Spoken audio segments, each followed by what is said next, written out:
ఆంజనేయ స్వామి సంజీవిని కోసం హిమాలయాలకు వెళ్ళినప్పుడు రావణాసురుడు కాలనేమి అనే రాక్షసుడిని పిలిచి హనుమంతుడిని చంపితే అర్ధరాజ్యాన్ని తనకిస్తా అని మాటిస్తాడు. కాలనేమి వెంటనే ఒక ఋషి రూపంలోకి మారి హనుమంతుడు వచ్చే దారిలో ఎదురు చూస్తూ ఉంటాడు.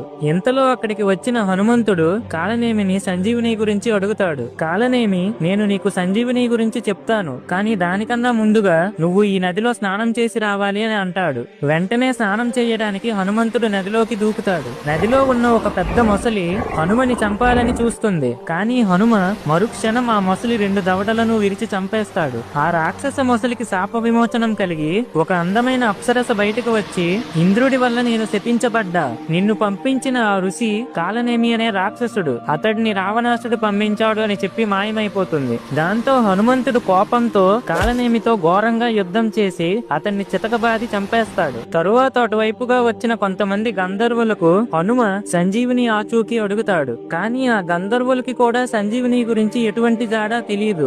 ఇప్పటికే చాలా సమయం వృధా చేశాను అని చెప్పి మొత్తం ద్రోణగిరి పర్వతాన్ని అమాంతం ఎత్తుకొని లంకకు తీసుకెళ్తాడు మన హనుమంతుడు. ఫ్రెండ్స్, జై హనుమాన్ అని కామెంట్ చేయండి.